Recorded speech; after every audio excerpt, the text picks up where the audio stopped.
and welcome to episode 184 of the Parkrun Adventures, coming from the Urbacker recording studio in downtown Palmwoods. And hello, Maud. Hello, Dave. How weird is this? You're in one end of my house and I'm in the other end of the house. This is what we're doing to overcome the technology this time. And it seems to be working. Anything to get the podcast out. Exactly. You got to do what you got to do. And as much as it would have been nice to have been face to face, given we're in the same, 20 square meters, I'm not quite technologically advanced enough for that. I can't figure out how to plug two microphones and two headsets into the one computer and not have everything explode. Hopefully, it all goes seamlessly.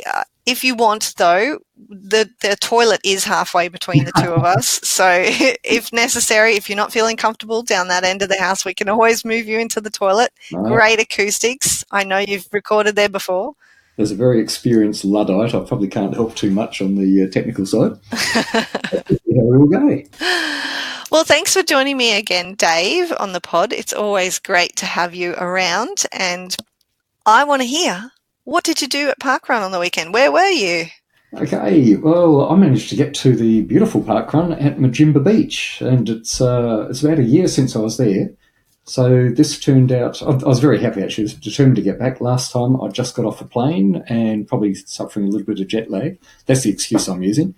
And because I've been back for a couple of weeks on the coast, become acclimatised, very happy. I got a PB. Well done you. Which doesn't happen too often. Isn't it? It's a bit sad, isn't it? When you first start Parkrun, you seem to get one PB after another, sort of. And after you've been doing it for a few years, they're as rare as hen's teeth. Yes. But this one worked out really well. Despite the heat, despite the crowds, it was a good day. Well, I can't say I've had a PB since 2000. I think 2013 was the last time I had a PB. It's been a little while. I'm not sure. So what does it feel like? Was it a course PB or an overall PB? Oh, just a course PB. But it was one, I was quite happy with that. As I say, there were a lot of fast runners there as well. Mind you, it seems as though there's always a lot of fast runners in places. And I was actually sandwiched. There was a girl in front of me at the finish, a girl behind me at the there as well. And I couldn't have gone any faster. Completely knackered, actually. Some girls run fast, Dave. Oh, they fly, yes. No. It did work out very well. It's also one of the days I'm very happy. One of the things that we get a lot of on our coastal courses is you tend to have showers near the beach. And yes, as in not rain showers, as in we actually have showers. Not rain showers. No, I tend to be covered with sweat after these things. Not a pretty sight. And it's great to just hobble over the finish line, stagger over to the shower, turn it on, and just stand there and cool off that way. Majimba's got one of those. It was great. I loved it. Excellent. I know in the past I've seen you also employ another trick to keep cool while you're running. Did you? I did. Yes, the dreaded Bunnings hat. Possibly not a status symbol, not something that's likely to catch on in the fashion stakes, but the Bunnings hat, wide brim, keeps the sun off, absolutely brilliant, and you can put ice cubes in there. So yes, I had a hat full of ice. Well, it started off with a hat full of ice. By the end, there was one ice cube. Somebody else noticed that, the one ice cube falling out. So they've cottoned onto my trick. And in fact, I've done that out of two of the last parkruns. And for me, it works. I thoroughly recommend it. Great idea. Do you think it's got something to do with the fact that it's a straw hat, so it allows a certain amount of airflow through it? Is it like the whole ye olden days air conditioning kind of technology? Ice and wind and cooling? You're right. If Burke and Wills had a Bunnings hat loaded up with ice in the top, I reckon they would have managed it straight across the country up to the Gulf and back in no time. In this case, no, I find caps don't really give me enough shade. And it was quite a warm day. The other one I did was 2 weeks ago down at Harris Avenue at northern Brisbane, and that was quite hot and there was a lot of sun and not a great deal of shade. And the hat was absolutely brilliant. I do recommend people especially Australian summer, keep your head covered if you can. The bonus, though, of having the ice in there, it really works. I know other people who actually grab a few ice cubes and just hold them, and I think it just cools the blood as it goes through their hands. And of course, it's non-polluting as well. Well, I think it's an excellent tactic to use. And yes, agree with you, especially in the Southern Hemisphere where we've got high UV index, that it's very important to stay covered and sun protected while we're participating as much as at the before and after parts of parkrun. Oh, well, great. Congratulations on your PB. I reckon take it wherever you can get it. Few and far between. But Mel, whereabouts did you end up last weekend? Well, I headed off to Redland Bay Parkrun, which is, if the funny thing is, we Googled how far it was driving time-wise on the Friday evening, but I think we made the mistake of doing that during peak hour traffic on a Friday night, and therefore Google doesn't tell you how long the traffic is going to take you at, like, when you're trying to arrive someplace before 7 o'clock of a Saturday morning. And so I think the drive time was about 20 minutes different than it was on Saturday morning. So we were there super early. We were expecting it to take 2 hours and 5 minutes, and it only took an hour 45, which is fine. Great. I love the traffic when it's like that. We probably could have had a bit more sleep instead of getting up at 4 a.m. It would have been nicer to stay in bed a bit longer, especially since I'd only gone back to sleep at 3:30 a.m. after a feed. These things happen. That's all good. I much prefer to be early than late anyway, and we've had our fair share of late to parkruns or right on the wire. It was really beautiful and breezy. It was a bit of a headwind on the way out. I don't know. Have you done Redland Bay before, Dave? I did. In fact, I think I was there for the inaugural run. Oh, there you go. Well, that would be almost 3 years ago now, because they're up to 130 events. It was a while back, yes. Which, incidentally, I needed for my Wilson Index. I didn't realise I needed it until I checked after the fact. It was a bit of a spontaneous trip for us. We found out last week that Adam's brother and sister-in-law are moving to New Zealand, and they're going next week.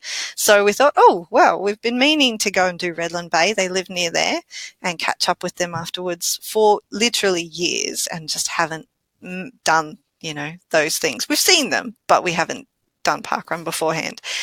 So we thought, well, we'll go grab a little visit before they chuff off over the ditch and give us another opportunity to go do parkruns in another country. That's what I was thinking. What a wonderful bonus. Yes, somebody over there. Absolutely. We just need to wait for them to get a little bit settled. And give them 2 or 3 days at least. Yeah, get a house that's big enough for them to offer free accommodation. Yeah, so it was great. We caught up with my brother, Nicholas, and sister-in-law and niece and nephew as well, who came out to parkrun with us, which was great. It's always good to double up on visits, especially when you're down in the Brisbane area, because it's a bit far for us to make the trip all the time, especially now that we've got the 2 little people in tow. But so the course, I got completely distracted before the course. The course starts out as 2 laps around the oval that it finishes in, and then it turns into an out and back along the bay, which is very pretty, and lots of opportunity for shade along the way. And like I said, there was a breeze, which was a headwind on the way out, but it was lovely. It gave us a little bit of oomph on the way back. And funny, I've been very conscious of not trying to manipulate too much the stopwatch bingo, but I will look when I usually have about 100 meters to go to see what time I'm up to, whether or not I'm going to be in the ballpark. And this time I didn't look until I was about 5 meters out, and I was literally going to be within seconds. I need a 14 and I need a 17. I thought, I'm going to be smack bang in the middle of these 2. That's a lie. I don't need a 14. I need a 13. And Lani had run off. This is my 9-year-old niece. She always makes a sprint for the finish line. So, of course, even though we'd walked the whole course, we had to run that last little bit to make sure she was within arm's reach. And so we're running to keep up with her. And I think I just overtook her at the finish line. And I thought, oh, that's pretty bad form of an auntie. So I let her take the token, which was the number higher than me. And then I had regret or potential regret about, oh my goodness, what am I going to do if they give her a 13 and I get a 14? And I need the 13 for the stopwatch bingo. Am I going to regret being polite to my niece all this time? As it turns out, we were given a time crossing the finish line together and we both got a 14. So I don't have to hold it against Lani for finishing ahead of me or for being polite. We both got gypped. No, we didn't get gypped. But you're not playing stopwatch bingo. Yeah, well, and look, the volunteers don't know. They're just being accurate, and it's not their fault that I'm not accurately getting the stopwatch bingo times. It's not the first time I've missed it by about 1 second, and I'm sure it won't be the last. So I'm getting used to it. I'm not precious about it. Just having fun, and it was a fun morning. I can say that much. I actually looked at my stopwatch bingo thing the other day for the first time in probably years, actually. Oh, yeah? And I think the only number I'm missing is 1. Oh, wow. 1 second, which I don't know if there's something odd about that, but yeah. But I have no intention of trying to manipulate the... Not trying to pace yourself to a 20.01 or anything like that. No, by the end of the runs, I can barely see the watch, let alone the finish. Well, the finish line, let alone the watch, is probably a better way of putting it. Oh, well. Now, Dave, we do have an interview coming up next, and you weren't able to join me for this one due to some technological difficulties we've had. We rescheduled a couple of times to try and overcome these. As it were, I was left on my own. I was the last co-host standing. So everybody, please bear with me. I hope you still enjoy it, even though the line of questioning only came from me this week.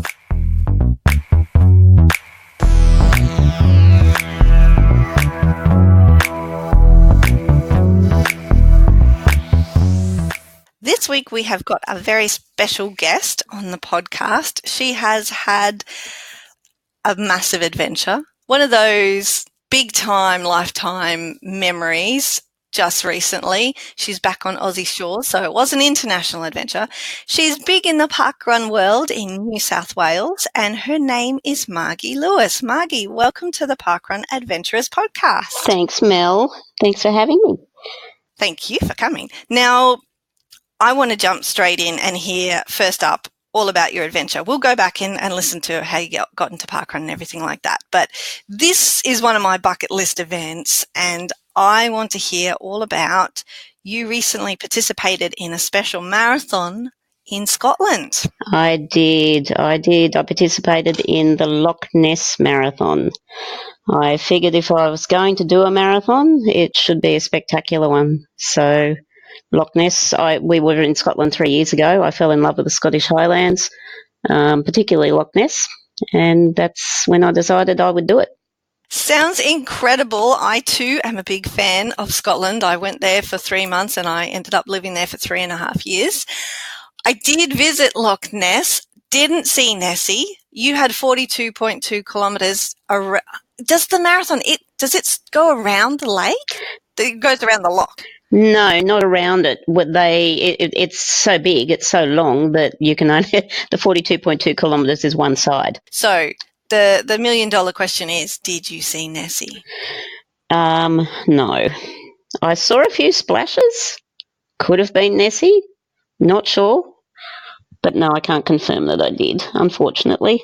So what is the course like? 42.2 kilometres in Scotland, Loch Ness involved. What does that look like? So it starts way up in the Highlands at just out of Fort Augustus, with some sort of crazy elevation. I can't remember what the elevation was. and you run down for probably for about, I don't know, 4 or 5 miles. It's just downhill and fairly steep downhill. And then for the rest of the course, it's up and down and up and down and up and down. It's an absolutely stunning course, absolutely beautiful. But lots of, well, as they said in one of the signs they had on the course, just a wee bit hilly. I laughed as well. Did it worry you that the whole first 5 miles this was downhill, thinking that was going to be? Do you run back uphill? Is it an out and back in that respect? No, it's a one-way course. So you start and you run back to the finish, so there's no turnaround point. So you start at one end and you run 42.2 kilometres to the other end. So I knew I didn't have to go back up to that elevation, which was nice. And I've done UTA in the Blue Mountains a couple of times, and last year when I did that, or this year, sorry, I trained for downhill running. So I was keen to get going on the downhill. Make good time. Yeah, make good time. So I did some good times probably for the first half of the marathon. And then after that, I had a few sort of issues with my MS, and yeah, I slowed down a bit. But hey, I finished it, and I finished it smiling. I'll bet you did, and pumping the air, I might add. And what was the atmosphere of the marathon like? Were the other participants friendly? It was amazing. There were people from all over the world, as you can imagine. Up at the start line, the fellow who was on the microphone was talking about saying, we've got people from America and people from Canada and people from all these countries. And I walked past him and said, and Australia. And he said, Australia, you're an Aussie, you've come halfway across the world. And I said, yep, just for this. And so he had a bit of a chat to me. People were dressed up. There was one fellow who was dressed up as Nessie. There were lots of people in kilts with tartan caps. Everyone was having a ball. I ran past one Aussie at one stage, and everyone was supporting everyone else.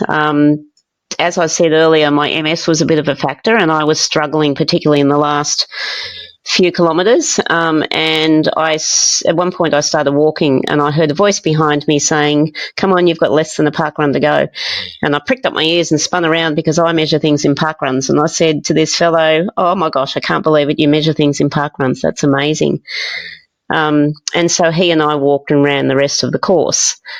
While we were talking, while we were running, he mentioned that I think I must have brought up my MS as being an issue, and he said he was actually running the marathon raising money for MS in England because his mate's mother had recently passed away from MS.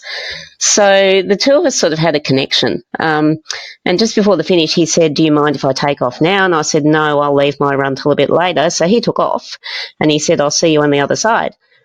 And I thought, okay, that's lovely. It's the last I'll see of him. Oh, the other thing he did mention to me was he asked me if I knew Tom Williams, and I said, yeah, I was actually at a conference just recently and chatting to him. So the parkrun connection at the marathon was really evident as well. Anyway, it's a small parkrun world, isn't it? Very small parkrun world. Anyway, when I crossed the finish line, I was smashed. I was absolutely smashed. And I had my face in my hands, and I took my hands away from my face, looked up, and there he was with his arms out ready to give me a hug. Aww. It was amazing. I know, I cried. I'm all choked up. It was incredible. So, and he's a mate of Tom's. Such a small world. Such a small world. But what are the chances, of all the marathons and all the people you can meet in the whole world? What a special moment. Yeah, to meet a fellow who knows someone that I also know, but who was running for a cause that's dear to my heart. You know, it was, it was incredible. And what is the bling? I'm assuming there's amazing bling. There is amazing bling. It's a very heavy, very big medal with, it's like the top of a running shoe, and the shoelace is partly unthreaded to make it look like Nessie. Oh, very cool. It's very clever. Yeah. Wow, what a way to make your marathon debut. I mean, I think most people do really well for the first half of their marathon, and then toward the end it peters off somewhat. But as you mentioned, you've got MS. So I'm not very familiar with MS or the kinds of symptoms that you would experience. What kind of difference does that bring to your running? Can you give us a little bit of an overview of that? Yeah, sure. So I'm coming into the time of year where my MS plays a big factor in my running. Whenever my core temperature increases and when it's really hot and I push myself, my symptoms flare up, and they might only flare up for half an hour or so, but it takes my legs from me a lot of the time. I think it might have been just the trip over and being tired and that sort of thing. I went into a mild relapse when I got to Scotland. So I ran the marathon at not 100% fitness because I was just out of a relapse.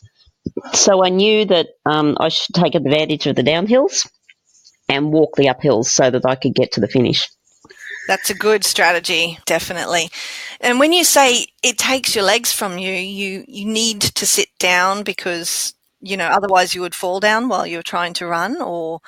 Yeah, it's really weird, Mel. Like at parkrun, for instance, 2 weeks ago when I ran parkrun, I pushed myself and it was hot. And I got to the end and I was just standing waiting for my barcode to be scanned, and my legs completely went and I actually dropped to the ground.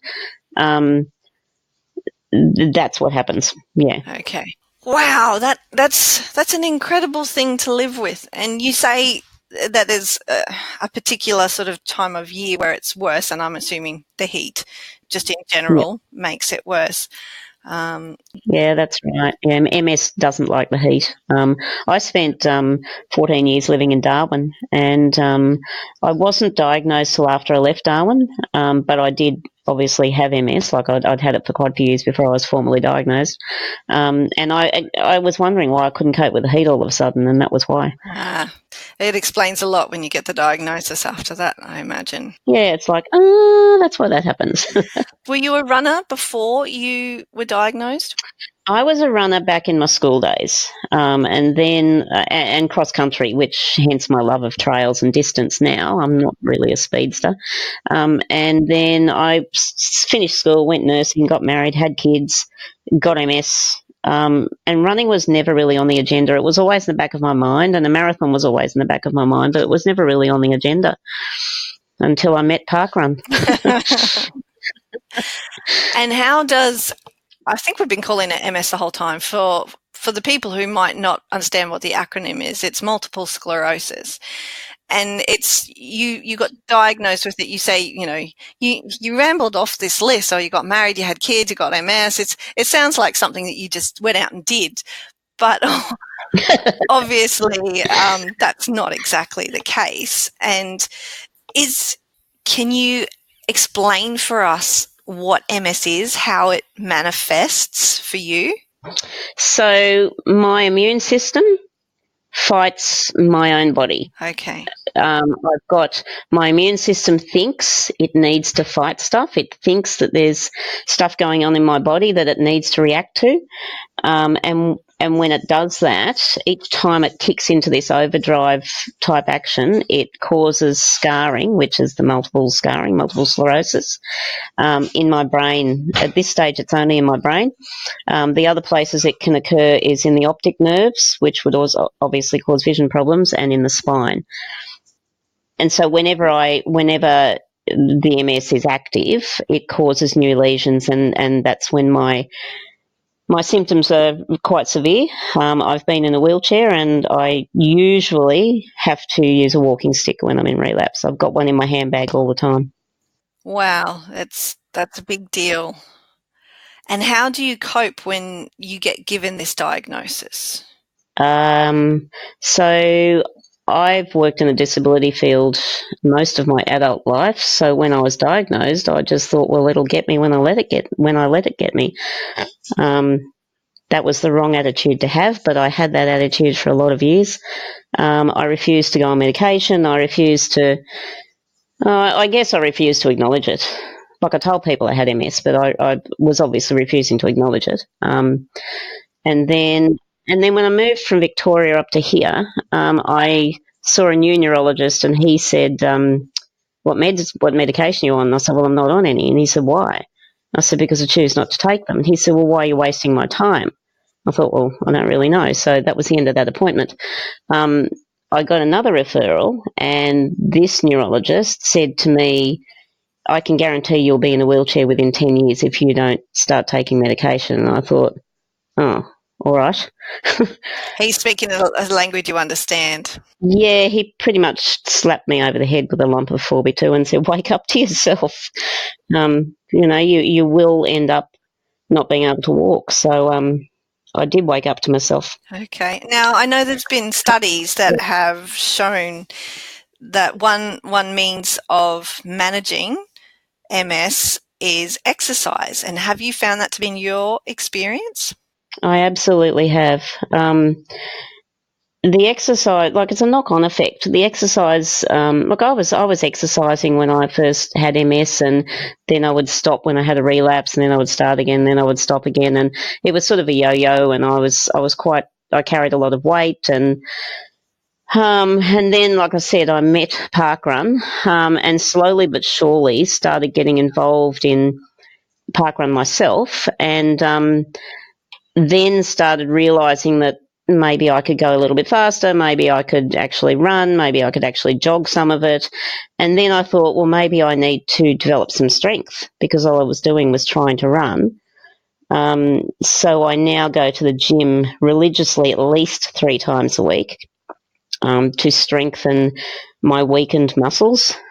And that combination, along with changing some of the things that I eat, has completely changed my mental attitude. And I think that's one of the biggest changing factors for my physical well-being. Sounds fantastic. And parkrun has played a little part in that at the very least. So let's go back there. How did you first find out about parkrun? How did you get involved?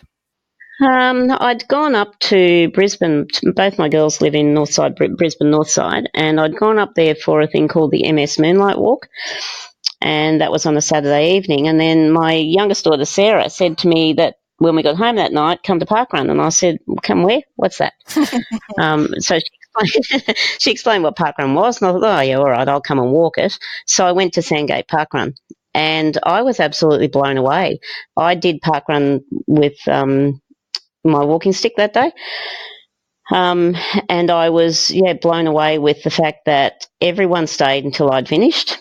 I was supported, I was applauded, I was encouraged. And I thought, wow, this is incredible. I came home, looked for the closest parkrun to me, and at that stage it was Newey. And thought, oh, well, that's too far away, so there goes my parkrun experience. Then I did Sandgate the second time, for a second time, and thought, no, I've got to have this in my life. So starting parkrun here in Taree was for selfish reasons, really. It was so that I could get involved. There's not a lot of people that will admit it's like their experience and their involvement in parkrun, especially from a volunteer perspective, is actually very selfish. I personally feel that way. It's what I get out of it is why I do it. It's not actually for the other people. That's kind of a byproduct, just quietly. But I find it very satisfying. So I'm glad I'm not the only one. Absolutely. How did you find the experience of starting an event in Taree? Was the local council and the community supportive? The local community, absolutely. We had the community behind us right from the word go. I must add too that just after I started undertaking the process to start parkrun, there was another lady who contacted Parkrun Australia, contacted Tim with interest, and so Tim put Janelle in touch with me. So Janelle Jeffries and I were partners in crime for starting Taree. The community was behind us 100%. The council, not so much. They were suggesting that other things that were already happening would do. So I ended up going to one particular councillor and got her on side, and she got council on side. But from woe to go, it was 3 months. Oh, that's an incredibly fast turnaround. Well done, you. You must be very persuasive. Can be. When you really want something. I have a skill of making things, making people think that things are their idea. And if they think it's their idea, then they're on board, aren't they? They are. That's an excellent skill to have. Okay, so you've started Taree Parkrun and everyone was supportive of it. It happened relatively quickly. Was it everything you had hoped it would be? And more. Yeah, and more. We had no idea. Taree's not particularly huge. We had no idea what the numbers would be like. And for the first couple of years, the numbers ranged between 50 to 100.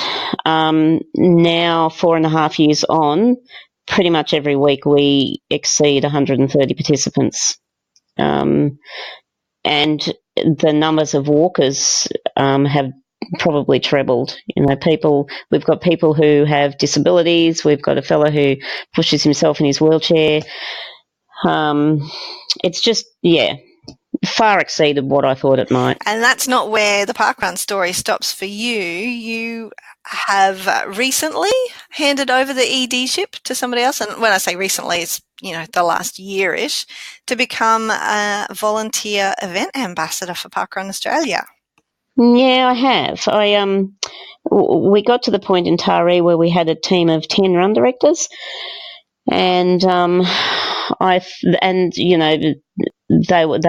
absolutely amazing. That team run Taree Parkrun, and I thought, well, I would like to support other events. There was a lot of other events that had started up around this area by that stage, and I knew there was potential for more events in the local area. And Sonia, who was our EA at the time, was 2 hours away, and it's difficult to support events when you're that far away. So I put up my hand. Well, like attract likes. You're talking about your team being amazing. I think people attract those sorts of people to them when they are of that ilk to start with. Parkrun Australia is very lucky to have you. How have you found the experience of being an EA? Have you enjoyed supporting the event teams around you? I absolutely have. I already had relationship, I knew the teams and the event teams and EDs that I look after now. So, that part was easy. And I'm currently supporting 2 prospects. One of them looks like they'll be launching hopefully in January. And the other one in February, and that's been really exciting. That, I was a little bit anxious about that to start with, but it's been great working with someone else to start up a parkrun, because I know how that feels when you get to launch day. And you get to live vicariously through them and all their excitement again, don't you? That's right. Does it bring back memories? It does. It does. I was talking to the ED of the one that's launching in January, and she said, it'll probably be fairly quiet on our launch day. And I said, No, it won't. Well, I'm not going to ask you the names of those events or where they are, because I'm sure the local communities will be behind them, and that's all that needs to happen, really.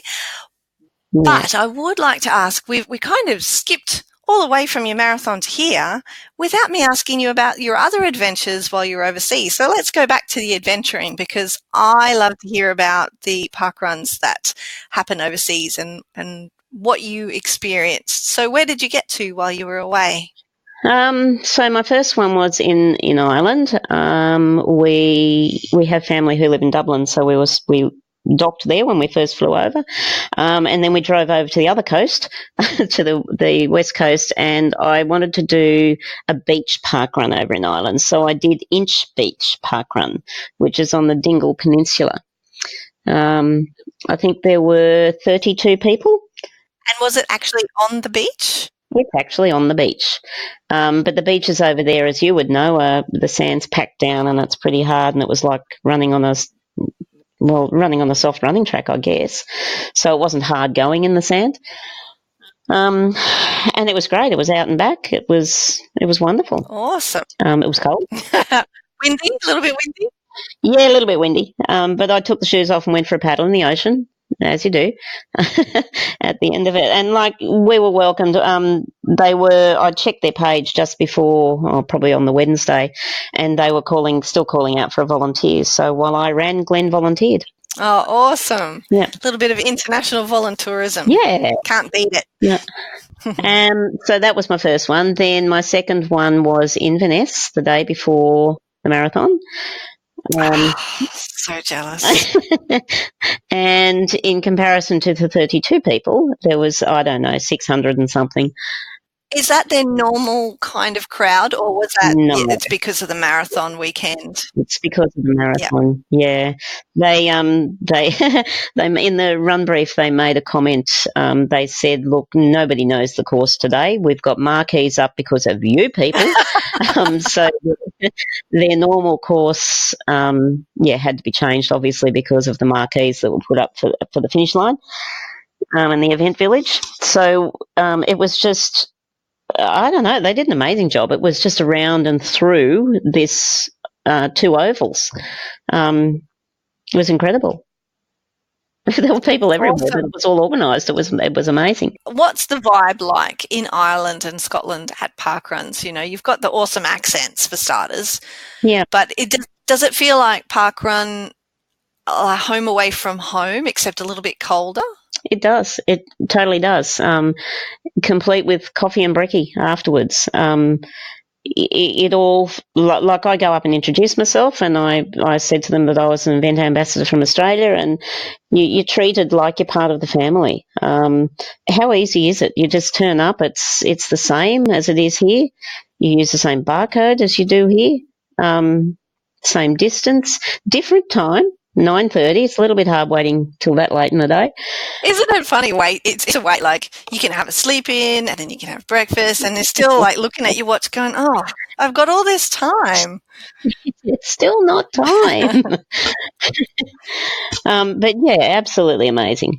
Yeah. Very cool. But that wasn't those weren't the only 2, were there? There was a third event that you managed to sneak in before you came home. Yeah. Which one was that? I can't remember which one that was. Mount Lucas? Oh, Mount Lucas, of course. So Mount Lucas, we were staying with our family at Edenderry, and Mount Lucas is about 15 kilometres out, and it's a wind farm. And I thought, well, this is interesting. So we went out to the wind farm, and it was windy. But the whole thing's been set up for parkrun. So there's a little hut.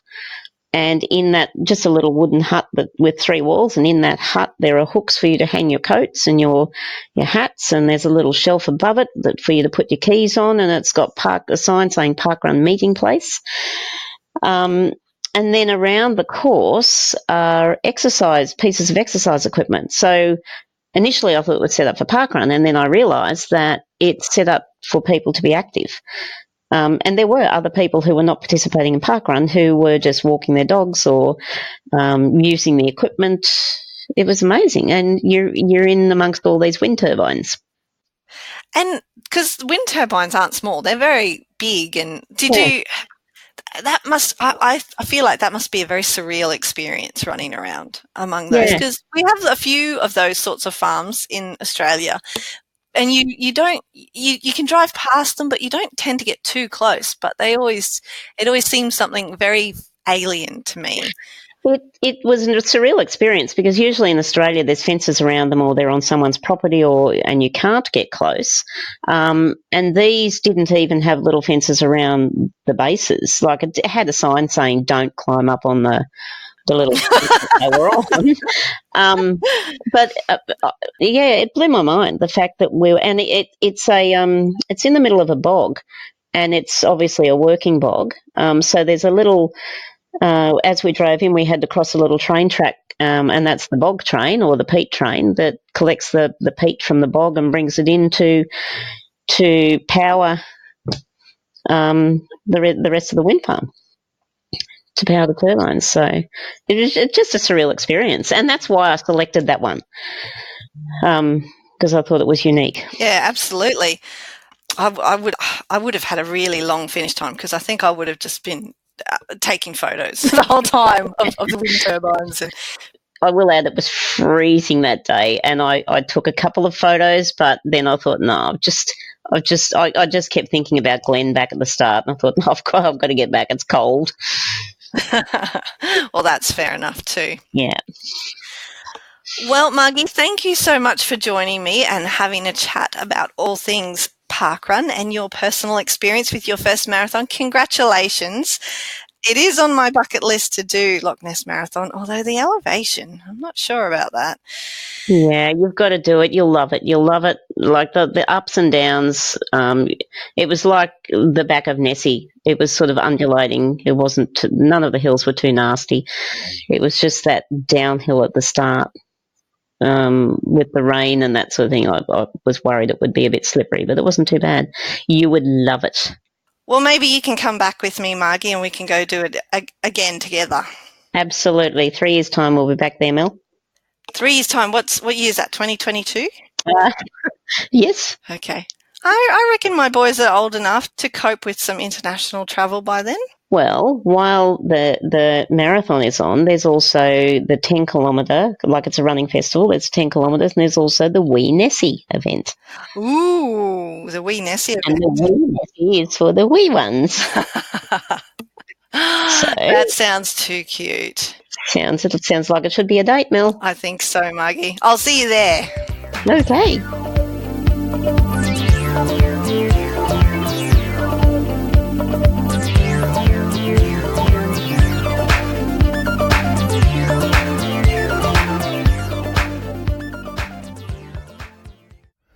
Good morning, parkrun adventurers. It's Cameron here, reporting from the bright, beautiful and sunny Western Australia today. Now, I have come not only to chase my Nendy, but also to sail in one of the 7 seas at Champion Lakes Parkrun. What a name, Champion Lakes. I'm starting to think WA has some of the best parkrun names in the state. Okay, so what do we know exactly about Champion Lakes Parkrun? Well, it is event number 217 today, and just looking at their stats, the average run time was 33 minutes and 34 seconds, and the total hours run is 333 days. Wow, that's interesting. So while I was looking up interesting information about Champion Lakes Parkrun, I happened across an email I'd overlooked in my inbox, and it went a little something like this. Dear Cameron, thank you for your application to join the roving reporters on the Parkrun Adventurers podcast Channel 5 news crew. Unfortunately, your application at this time was unsuccessful since you have not completed the challenge set out. Please try again at a later date and resubmit your application. Yours sincerely, the Parkrun Adventurers. Challenge. Challenge? Oh, a challenge. That's right, I remember there was a challenge. Okay. Oh, what was it?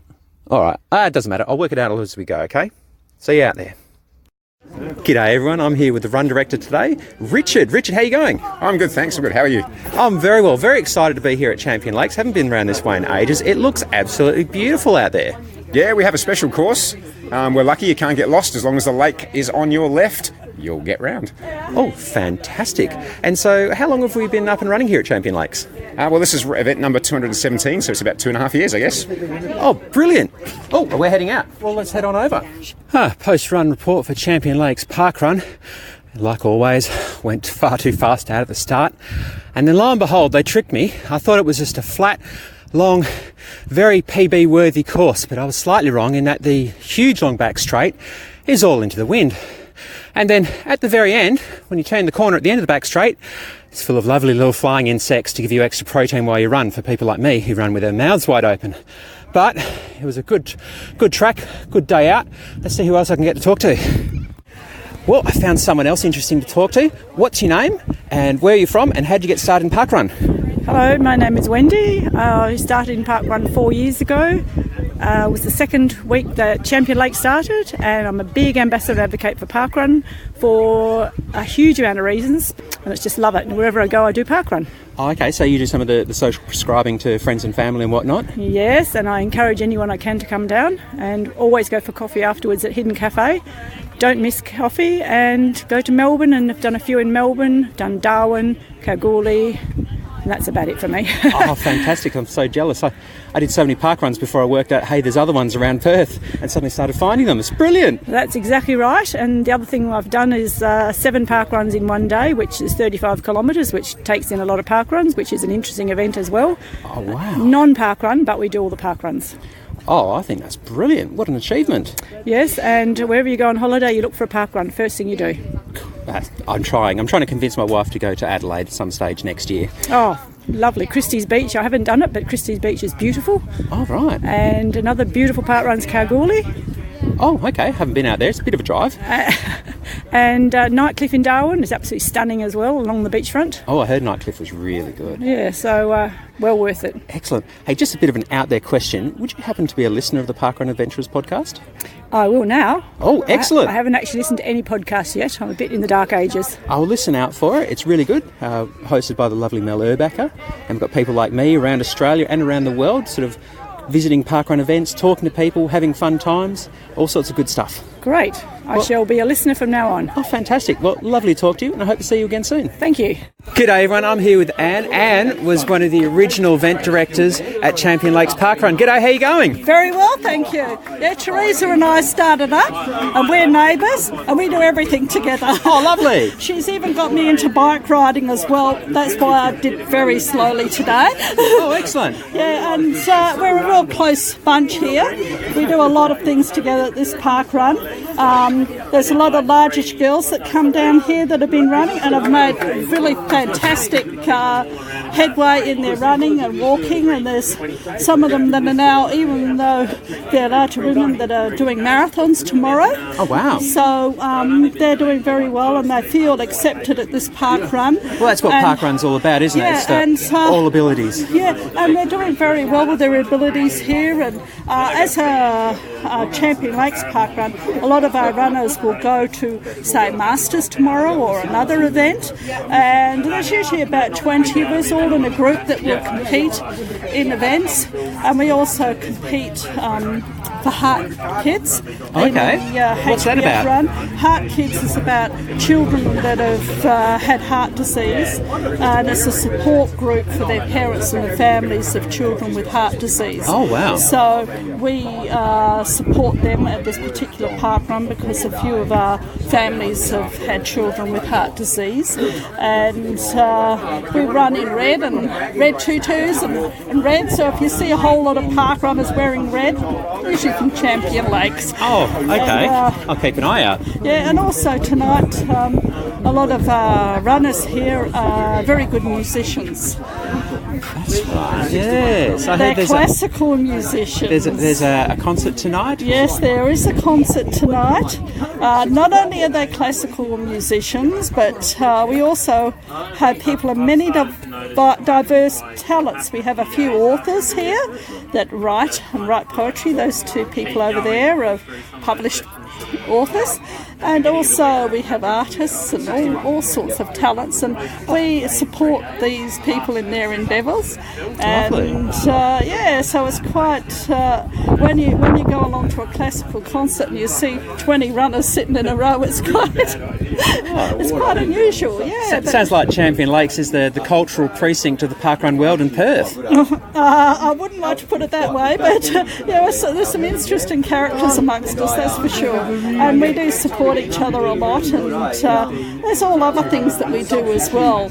Yeah, and a lot of us are mature age people that when we started it up, they used to call us the old lady park run. But now, when we've got a few world-class runners here that have competed in the Tokyo Marathon and things like that, they don't call us the old lady marathon runners. Some very fast ones, and as you see, some very slow ones. We do have a lady that competes with a Zimmer frame here. Right. And she comes in about an hour and 20. Oh, right. Well, that's really well done. She does long distance walking. And since she's been coming, she's been able to reclaim her driving licence. Now she's been walking after a stroke. She's only young, but and things like that. It makes a huge difference to some people's lives because they can get fit enough to do things that they want to do. Well, Anne, it's been so nice talking to you. Thank you so much. Yeah. And I hope to see you around again sometime. Well, everyone's welcome here. And you're welcome to come down and visit Tamworth. I will. All right. Yeah. Well, thank you so much,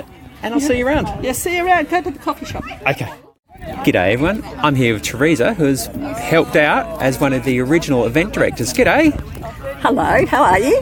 I'm wonderful, how are you today? Yep, really enjoying it. It's another day down the parkrun family, and that's always good. Oh, and it's a beautiful day to do it as well. I couldn't think of better weather or a better day or even a better place to come do this on Saturdays.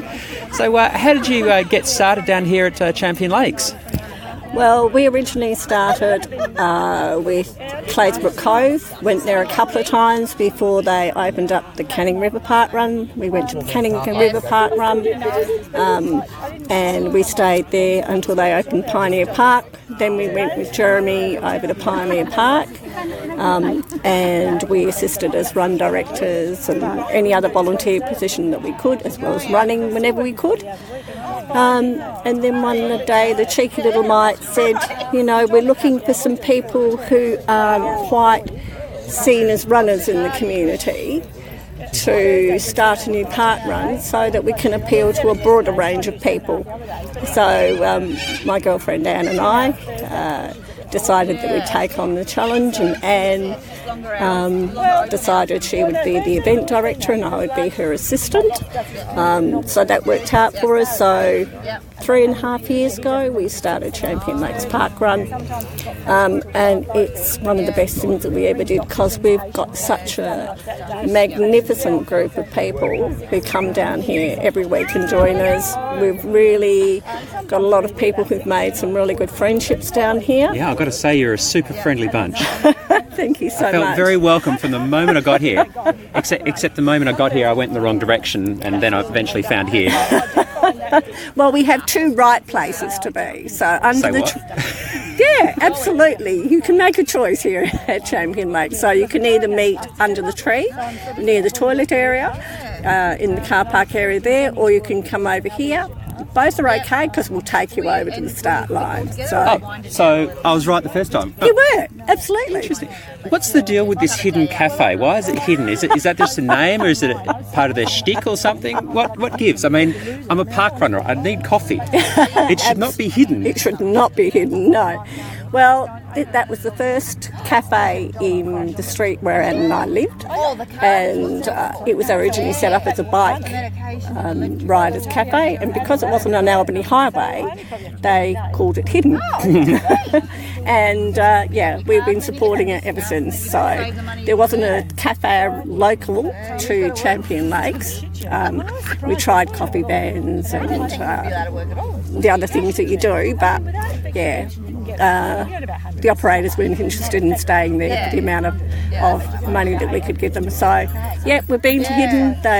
They've embraced our vegan runners, they've embraced our dairy-free runners, so they give you a bit of a choice, and they do excellent coffee. Oh, good. I'm seeing a lot more sort of vegan and plant-based runners wearing T-shirts and vests and whatnot. It seems to be a growing thing where people are embracing veganism for running and their lifestyle. Absolutely, and the thing is, differences are okay. And that's what I like about parkrun in general, and Champion Lakes Parkrun. One of our runner walkers actually walks with a frame, a trolley, and so she walks around the lake with a trolley. It usually takes her an hour to an hour and a half to walk that's brilliant, yeah. to walk the distance. And we have people who run and walk, and we tell everybody that walking is fine, you know, if that's what they want to do, because it's achieving your personal best each Saturday.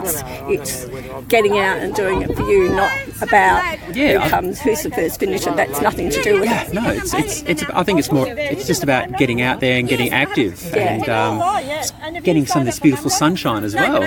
And when you look at our volunteers, we have Steve, we have Eve and Jim Parry. Steve was a runner here, and he suggested to his mum and dad that maybe they'd like to come down and volunteer.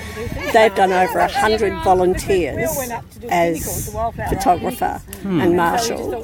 Never run a parkrun. I think their contribution is absolutely amazing. Absolutely. It's just, we are very, very lucky with the diversity of people that we get down here. Very lucky. So I think what you've created is a wonderful event. Thank you very much and well done. And thanks for the chat. You're welcome. Hi, this is Cameron, and I'm very excited because I'm talking to someone who I don't know. What's your name? My name's Trisha. Trisha, lovely to meet you. Now, you said, what did you say to me earlier? I know who you are. You know who I am. And then you mentioned something about another C word. What C word was that again? Challenge?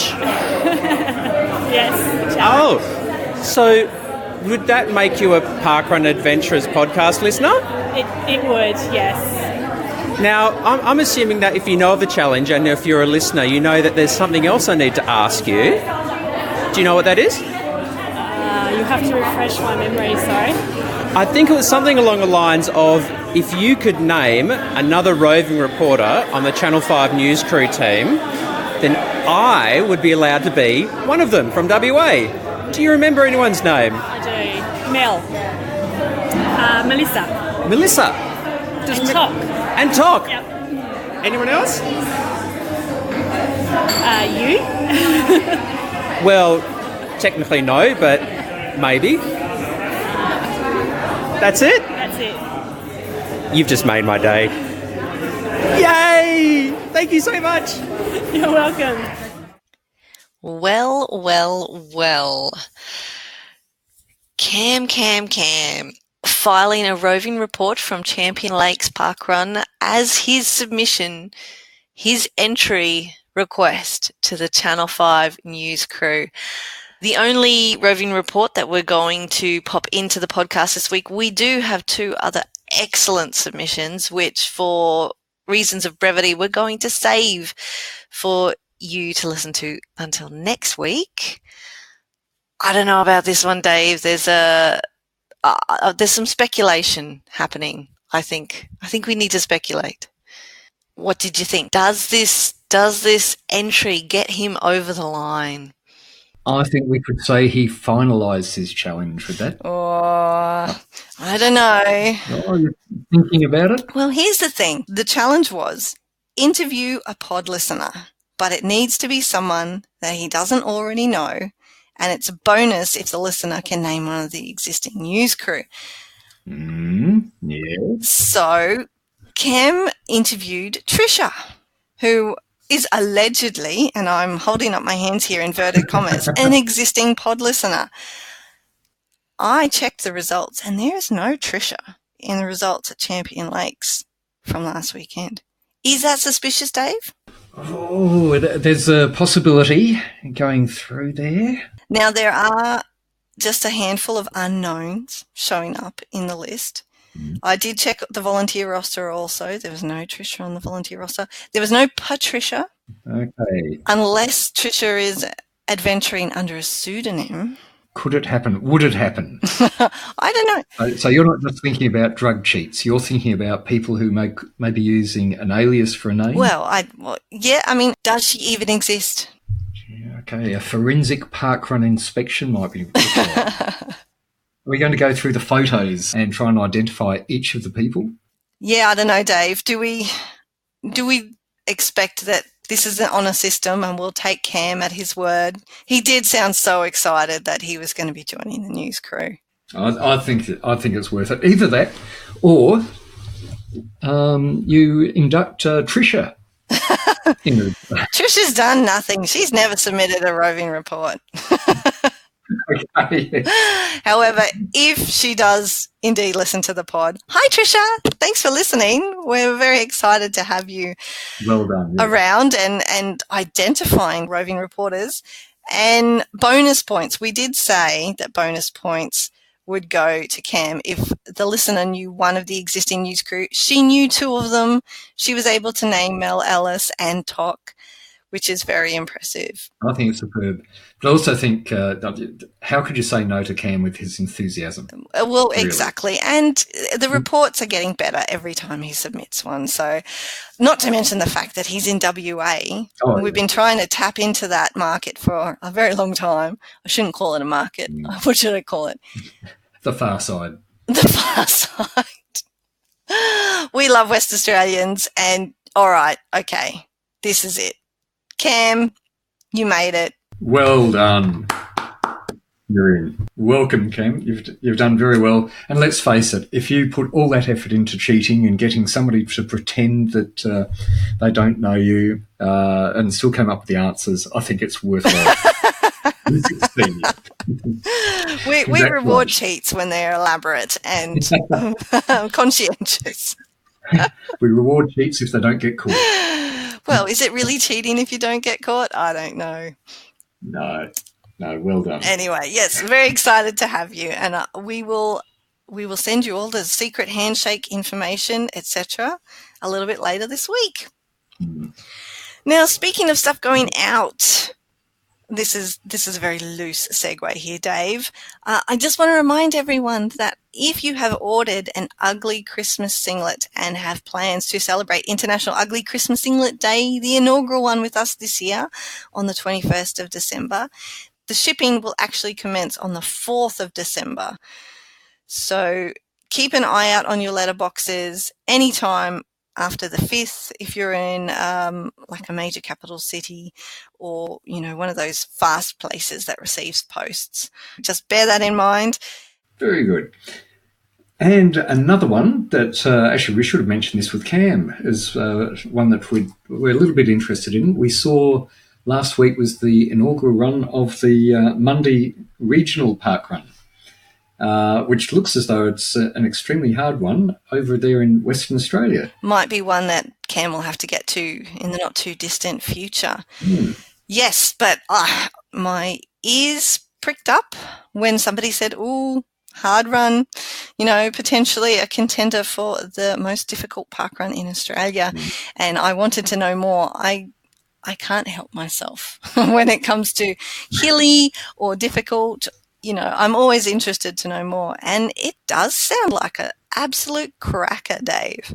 It does. It looks as though this is only with one event, but I think the person who came in first place was it just over 21 minutes, which is quite a reasonable pace, but compared to most places, it's reasonably slow, which is a fair indication. And I think the average run time was it 41 minutes and 46 seconds? Yes, yeah. And look, we don't know how fast that person who came in at 21 minutes usually parkruns. Perhaps we could have done some research. Might have been able to say, well, they're normally an 18-minute parkrunner, so it's added 3 minutes to their time. We didn't do that. But what we did do is we looked up the average run times for another couple of parkrun events in Australia, which have a reputation for being difficult, those being Nambour Parkrun and Ocean View Parkrun. And yes, okay, Monday Regionals only had one event. So it's not apples with apples. It's apples with oranges when you're making a comparison. But I was still interested to see that Nambour Parkrun's average run time over the history of the event is 38:01. So they must have had their share of quicker participants as well. And Ocean Views was a little bit closer to the Monday Regional mark, and in that they had 41:35, so they were only 11 seconds faster, their average run time. Interesting. So I think we do need a few people to try out a number of the harder runs, and I'd love to see a report coming back from the Monday Regional Parkrun. Not giving anyone any work or anything like that, but no work. Just try running what is potentially the hardest parkrun in Australia, but no work. Yeah, exactly. Excellent. Well, it'll be on my list anyway to try out when next time over in WA. Although my list is getting longer, and I'm looking at different ways for extending my list these days, Dave. When you have so much choice, how do you just choose? Yes, we've got all the normal running challenges that are out there for everybody, all the unofficial clubs and things like that. But do you try to mix it up a bit, even creating your own sort of bespoke challenges, as it were? To be fair, no, not really. So what determines how you get to a parkrun of a weekend? Well, as you're aware, I've got a couple of friends who enjoy getting out to different courses, so that is one of the things. Overseas, I was usually looking for courses that appeal to me. So I quite like the ones that if they've got bridges, lakes, water, nice soft course for bare feet, that sort of thing that I'm sure everyone looks for. Nice soft courses for their bare feet. I don't think everybody looks for that, Dave. Well, if you happen to do a bit of barefoot running, yeah, if it's got gravel, I will avoid something that has 5 kilometres of bindi. Well, Have you ever come across those in all your years park running so far? There have been a few that I've managed to avoid because one of the ones you mentioned beforehand, Nambour. I have done that one barefoot, but once was enough. Yes, you wouldn't recommend it. It's a bit on the rocky side. So, but as to where, no, normally I'm quite happy trying all sorts of different ones. It's really the people that make the place. And I'd say out of the hundreds of, it's over 100 different courses I've been to. It's the people you remember as much as anything else. They're happy, friendly. Parkrun's a good place. Very interesting. I don't disagree with you, though, about the people. It is definitely all about the people. In the end, like I'm always just really interested in how people choose where they're going to go, because we are spoilt for choice. There are more parkruns in Australia, let alone the world, than we can reasonably ever hope to complete. I think we're very lucky. So you find the challenges very useful to try and narrow down the where you want to be on a particular Saturday morning. Yeah, you've got to have some criteria to help you prioritise where you're going to head, especially when, I guess I'm fortunate that time and money are both contributing factors, as is having a pram and transporting a family and all those sorts of things. I mean, they help narrow the field down to a certain extent, but that still leaves a lot of scope for what you can do, which is part of the beauty of being an adventurer and part of the lure. You know, we have just so much variety out there. And you're right, it's great being spoilt for choice.